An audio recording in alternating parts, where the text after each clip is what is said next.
बिस्मिल्लाहिर्रहमानिर्रहीम। अस्सलामुअलैकुम क्लास। आज का हमारा टॉपिक है ट्रांजिस्टर एज एन एम्पलीफायर।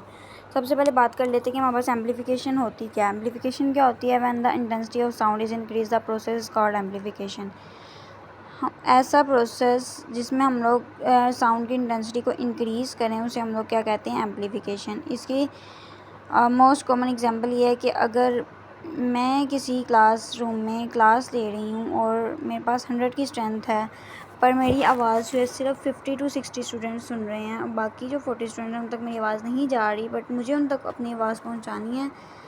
तो फिर मुझे क्या करना पड़ेगा? मुझे माइक यूज़ करना पड़ेगा ताकि मेरी साउंड की इंटेंसिटी जो है वो इंक्रीज़ करे और स्टूडेंट्स तक मेरी आवाज़ पहुँच सके। इसके साइड पे जो है ना, मैंने छोटे से वो शो किए हैं इनपुट और आउटपुट, वो आपको पता चल जाएगा। ये देखें, मैंने इनपुट दी, मेरी आवाज़ कम है, ठीक है। जब एम्पलीफाई होकर मुझे सिग्नल मिला तो वो मेरे पास क्या था? वो इससे भर चुका था, ठीक है। अब बात करते हैं कि एम्पलीफायर्स क्या होते हैं? ऐसे सर्किट जो एम्पलीफिकेशन के प्रोसेस को परफॉर्म करवाएं उन्हें हम लोग क्या कहते हैं? एम्पलीफायर्स। ये क्या करते हैं? इंक्रीज़ कर देते हैं एम्पलीट्यूड ऑफ वीक सिग्नल्स के एम्पलीट्यूड को वो इंक्रीज़ कर देते हैं। अब हम लोग यहाँ पर यूज़ करेंगे इसका सर्किट डायग्राम बनाएंगे और इसमें हम लोग यूज़ करेंगे ट्रांजिस्टर। और ट्रांजिस्टर हम लोग यूज़ करेंगे common ammeter NPN transistor use करेंगे, क्योंकि हमारे पास कॉमन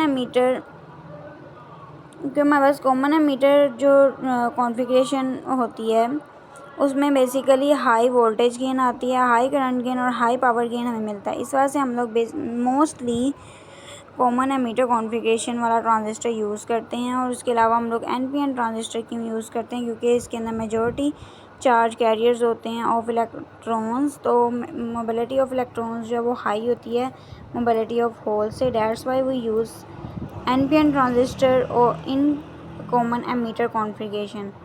अब दूसरी बात कर लेते हैं कि हम लोग ट्रांजिस्टर को अब हम लोगों ने ऑपरेट करवाना है एक्टिव रीजन के अंदर, ठीक है। एक्टिव रीजन के अंदर ऑपरेट करवाने के लिए हम लोगों को हमारे पास दो कंडीशंस होती हैं कि अगर हम लोगों ने किसी ट्रांजिस्टर को ऑपरेट करवाना है एक्टिव रीजन के अंदर, तो हम लोग जो है वो इनपुट जंक्शन को जो है वो फॉरवर्ड बाइस कर देते हैं और आउटपुट जंक्शन को रिवर्स बाइस कर देते हैं। अब इनपुट जंक्शन कौन सा होता है? Base emitter junction. अब ये बेस टू एमीटर जंक्शन जो है ये हमारे पास, इसको हम लोगों ने फॉरवर्ड बाइस करना है, ठीक है। और हमारे पास जो ये वाला जंक्शन है आउटपुट जंक्शन, ठीक है, इसको हम लोगों ने क्या कर देना है? इसको हम लोगों ने रिवर्स बाइस कर देना है ताकि हमारा जो ट्रांजिस्टर है वो एक्टिव रीजन में काम कर सके, ऑपरेट कर सके उसके अंदर, ठीक है।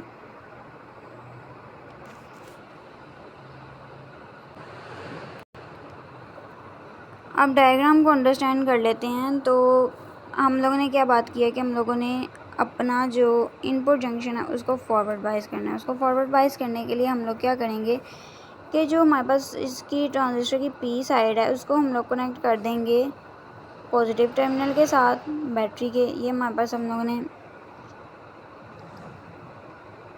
ने यहाँ पे बैटरी कनेक्ट किया, ठीक है, VBB, जो कि बेस के साथ अटैच्ड है, ठीक है। RB हम लोगों ने यहाँ पे रजिस्टर लिया हुआ है, ठीक है। अब हम लोगों ने इसको फॉरवर्ड बाइस करना है, तो फॉरवर्ड बाइस करने के लिए हम लोग क्या करेंगे? हम लोग P साइड जो है उसको पॉजिटिव टर्मिनल के साथ कनेक्ट कर देंगे और हमारे पास जो नेगेटिव N साइड है उसको नेगेटिव के साथ, ये एमीटर के साथ N है उसको हम लोग नेगेटिव टर्मिनल के साथ कनेक्ट कर देंगे। तो यहाँ पर ये हमारे पास क्या होगी? Forward biasing. अब आपको पता है कि हमारे पास करंट जो है वो फ्लो करता है from positive to negative, positive terminal से नेगेटिव टर्मिनल को फ्लो करता है। ये हमारे पास करंट की डायरेक्शन होगी, IB करंट की डायरेक्शन, और यहाँ से आते हुए हमारे पास IE करंट की डायरेक्शन होगी, ठीक है। और IB फिर यहाँ से फ्लो करता करता नेगेटिव टर्मिनल तक, ठीक है। RB हमारे पास रजिस्टर लगा हुआ है। उसके अलावा हम लोगों ने पोटेंशियल डिफरेंस लिया है यहाँ पे, वो हमारे पास क्या है? VBE। इन दोनों के दरमियान, बेस और एमीटर के दरमियान जो हमारे पास पोटेंशियल डिफरेंस है वो हमारे पास VBE है। उसके अलावा हम लोगों ने दो कैपेसिटर्स का यूज़ किया हुआ है यहाँ पर, जो कि हैं कपलिंग कैपेसिटर और बाईपास कैपेसिटर। ये C1 और C2 दो कैपेसिटर्स यूज़ किए हैं। अब हम लोगों ने करनी है रिवर्स बाइसिंग अपने आउटपुट जंक्शन की।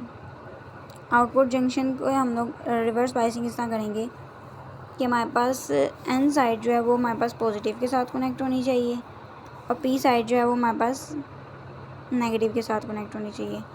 अब ये एन साइड है कलेक्टर की, इसको हम लोग ने कनेक्ट कर दिया पॉजिटिव के साथ। ये पी साइड है, इस पी को हम लोगों ने कनेक्ट कर दिया नेगेटिव के साथ, ठीक है। यहाँ पर हमारे पास होगी रिवर्स बाइसिंग। यहाँ पे भी हम लोगों ने एक रजिस्टर लगाया हुआ है, वो है RC, और यहाँ पे जो वोल्टेज पोटेंशियल डिफरेंस है वो है VCE, ठीक है। और इसके अंदर हमारे पास जो करंट फ्लो कर रहा है IC करंट फ्लो कर रहा है, और IC करंट इसकी डायरेक्शन क्या है, इसकी डायरेक्शन हमारे पास है, हम पॉजिटिव टू नेगेटिव इस तरह आएंगे तो हमारे पास यहाँ पर IC करंट है और ये फ्लो करता करता करता इसकी ये वाली डायरेक्शन पॉजिटिव टू नेगेटिव, ठीक है। ये डायग्राम तो अच्छे से मैंने एक्सप्लेन कर दी है। यहाँ से हम लोग इनपुट सिग्नल देंगे और यहाँ पर हमारे पास V0 पे हमारे पास आउटपुट सिग्नल अपीयर होगा। अब बात कर लेते हैं कि अगर हम लोग AC वोल्टेज सिग्नल अप्लाई ना करें। पहली बात है कि हम लोग यहाँ पर जो है पहले कोई जब हम लोग इनपुट नहीं देते तो तब हम लोग ने क्या करना है, हम लोग ने यहाँ पर ये जो जंक्शन A है इसके ऊपर हम लोग ने KCL अप्लाई करना है। KCL क्या होता है, input current equals to outgoing current, ठीक है। तो इनकमिंग करंट क्या है, A जंक्शन के की तरफ जो करंट आ रहा है वो क्या है IE, ठीक है। इस IE इक्वल्स टू, और ये देखें अब आउटगोइंग करंट्स में IB और IC हैं। ये जो इस तरफ इसके आउटगोइंग करंट्स हैं जंक्शन A के, वो हमारे पास हैं IC और IB। तो यहाँ पे हम लोग इसका कॉम्बिनेशन लिख देंगे IB प्लस IC। उसके बाद हम लोगों ने अप्लाई करना है KVL law on output junction. Output junction में हम लोग KVL लॉ लगाएंगे, और वो किस तरह लगाएंगे ये देखें, हम लोगों ने इस तरह लगाना है, इस डायरेक्शन में हम लोगों ने इसको लगाना है। तो यहाँ से हम लोग सबसे पहले क्या करेंगे, V0, सबसे पहले हमारे पास क्या आता है V0, ये हमारे पास V0, ठीक है। यहाँ पर हम लोग सबसे पहले क्या लिखेंगे, V0 equals to VCC। V0 के बाद हमारे पास इस डायरेक्शन में हम लोग चूँकि मूव कर रहे हैं तो हमारे पास यहाँ पे V0 के बाद क्या आता है VCC, ठीक है। इसको यहाँ पे हम लोग क्या लिख देंगे VCC, ठीक है। VCC इक्वल्स टू VCC, और उसके बाद हमारे पास आता है ICRC। अब ICRC किस तरह आ जाएगा, क्योंकि हम लोग अकॉर्डिंग टू ओहम्स लॉ जानते हैं कि V इक्वल्स टू IR, ठीक है। V equals to IR। और अब यहाँ पर हम लोगों ने जो VCE है उसके अक्रॉस अगर चेक करना है तो उसके अक्रॉस हमारे पास जो करंट और रजिस्टर हैं वो कनेक्ट हैं RC, ये हमारे पास RC, और ये हमारे पास है IC, हमारे पास IC और RC, ठीक है। अब यहाँ पर हमारे पास जब अप्लाई किया तो हमारे पास इसके साथ नेगेटिव साइन क्यों आया, क्योंकि जब हम लोग इस डायरेक्शन में मूव कर रहे हैं तो हमारे पास जो करंट है, करंट की डायरेक्शन इससे बिल्कुल ऑपोजिट है। इस डायरेक्शन में हम लोगों ने लगाया हुआ है KVL, और हमारे पास करंट जो है वो इसके ऑपोजिट जो है ना वो मूव कर रही है, इसको अपोज कर रही है। तो हम लोग यहाँ पर नेगेटिव साइन इसी वजह से आया, ठीक है। माइनस IC और RC हमारे पास इसके साथ जो रजिस्टर है RC, ये बेसिकली VCE ही है, ठीक है। तो यहाँ पे हमारे पास क्या आ गया, यहाँ पे अगर इसको सिंप्लीफाई करके लिख लेंगे V0 IC इस तरफ ले आएंगे, माइनस VCC को इधर ले आएंगे, तो हमारे पास क्या आएगा V0 minus VCC plus ICRC equals to 0, ठीक है। यहाँ हम लोग ने लगा दिया है KVL।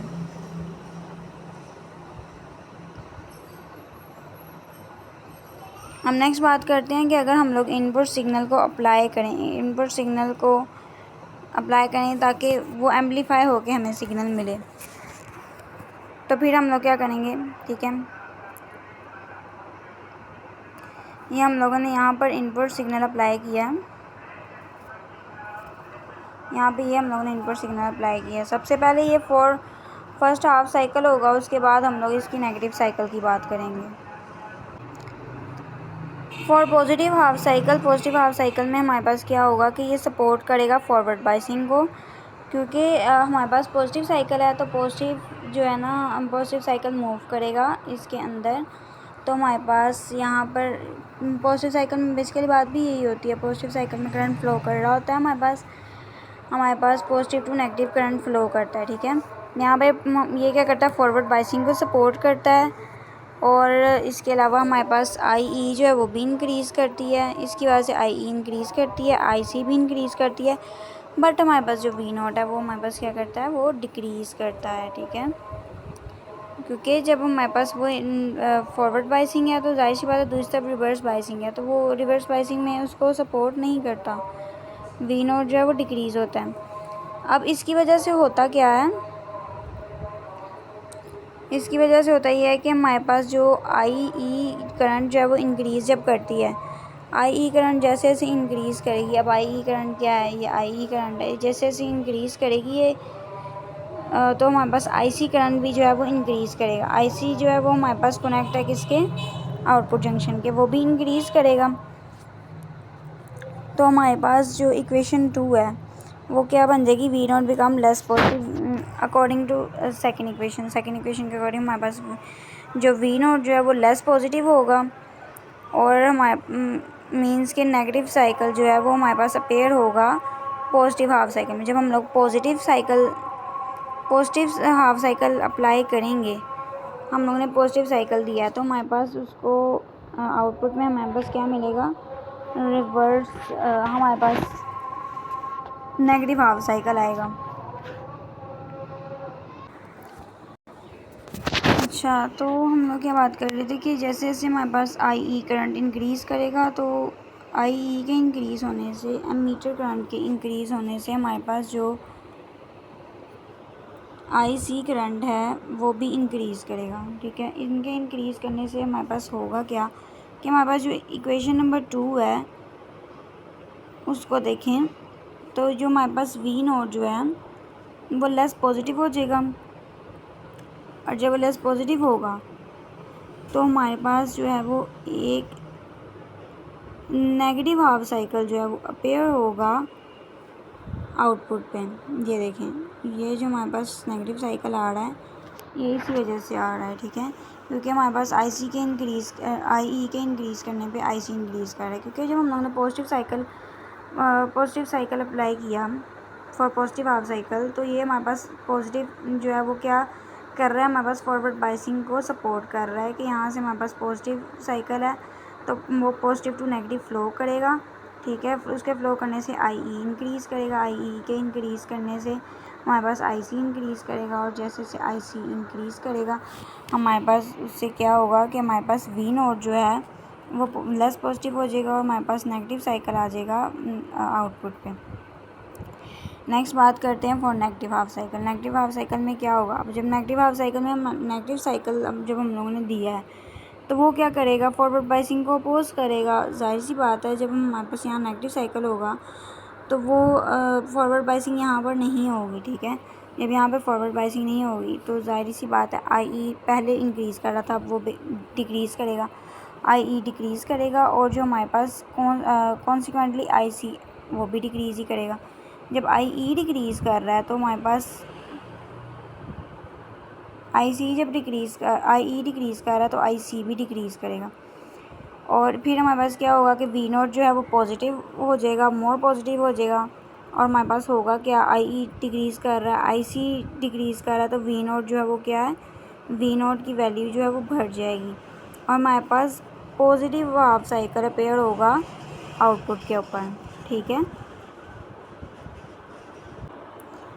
अब हमारे पास यहाँ पे क्या है कि कॉमन एमीटर एम्पलीफायर सर्किट्स में हमारे पास इनपुट आउटपुट सिग्नल्स जो हैं वो क्या हैं, हमारे पास ऑपोजिट फेज़ में है। कि हम लोगों ने इनपुट दी इस तरह, इनपुट में हम लोगों के पास ये चीज़ थी, बट जब हमारे पास एम्पलीफायर का सिग्नल मिला तो वो हमारे पास ऑपोजिट फेज़ में था, बिल्कुल वो ऑपोजिट था, तो यहाँ से हमारे पास सिग्नल हमें एम्पलीफाई होकर मिला, ठीक है।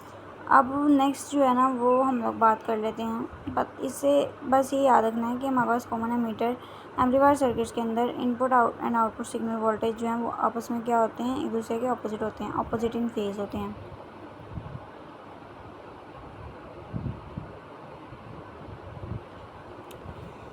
अब नेक्स्ट है वोल्टेज गेन की बात कर लेते हैं using equation number 2। Equation number 2 आपको पता है कि V naught equals to V C C minus I C R C थे, ठीक है। अब आई सी आर सी को कैलकुलेट करना है। आई सी आर सी किस तरह निकलेगा, हम लोग जानते हैं, यहाँ पर देखें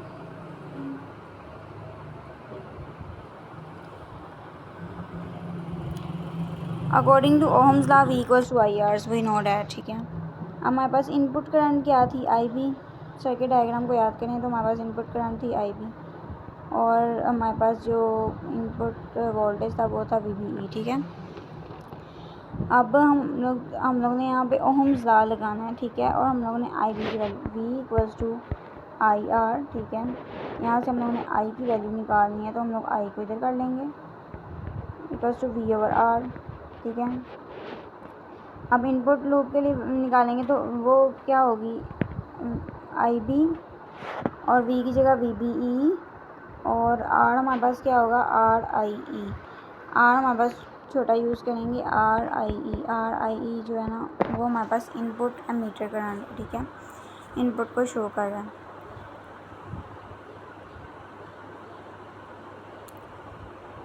उसके बाद हमारे पास आउटपुट लूप के लिए हम लोग बात करें तो हमारे पास यहाँ पे था वी सी ई और साथ में आई सी। और आई सी हमारे पास किसके इक्वल होता है, ये हम लोग बहुत अच्छे से जानते हैं, पहले भी किया हुआ है ये, I C equals to beta I B. और यहाँ से अगर हम लोग आई सी की वैल्यू कैलकुलेट करना चाहें तो हमारे पास क्या आएगा, बीटा आई बी की जगह ये वाली वैल्यू पुट कर देंगे जो हम लोगों ने ऊपर कैलकुलेट की है, तो हमारे पास यहाँ से हमारे पास आई सी की भी वैल्यू आ जाएगी, ठीक है। अब आई सी की भी ये वाली वैल्यू हम लोगों ने पुट करनी है इस इक्वेशन के अंदर।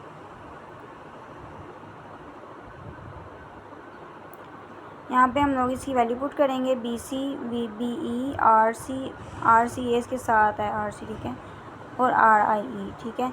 ये हमारे पास आ गई वी नॉट, ठीक है। हमारे पास इसको इक्वेशन नंबर 1 का नाम देना है, ठीक है। आफ्टर डैट हम लोग देखते हैं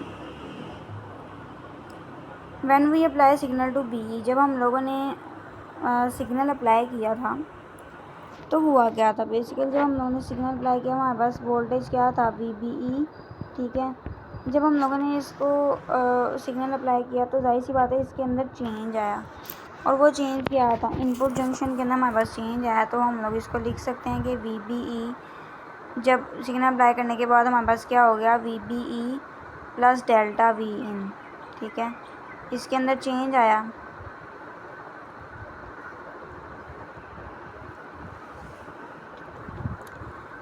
तो अगर हमारे पास इनपुट के अंदर चेंज आया तो ज़ाहिर सी बात है हमारे पास आउटपुट जंक्शन में भी चेंज आएगा।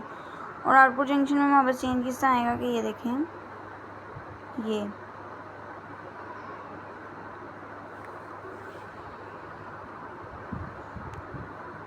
यहाँ से अगर हमारे पास वी बी ई चेंज हुआ तो हमारे पास क्या है, V B E plus delta V in. और तो अगर हम लोग आउटपुट की बात करें तो वी नोट भी जो चेंज होगा तो V naught plus delta V naught हो जाएगा, ठीक है। अब यही जो दो वैल्यूज़ हैं, यही जो हम लोगों ने रिप्लेसमेंट्स की हैं, इसको हम लोग अपनी इक्वेशन नंबर 1 के अंदर पुट कर देते हैं। वी नोट की जगह delta V naught plus V naught plus delta V naught, और हमारे पास वी बी ई, ये जो है वी बी ई फैक्टर, इसकी जगह हम लोग पुट कर देंगे del V B E plus delta V in, ठीक है। अब हम लोग इसके अंदर वैल्यूज़ पुट करेंगे तो ये देखें, V not plus delta V not V C C minus beta V B E plus delta V in divides by R I E और आई सी, ठीक है। अब इसको ना ज़रा खोल के लिख लेते हैं, तो इसको हम लोग किस तरह लिखेंगे,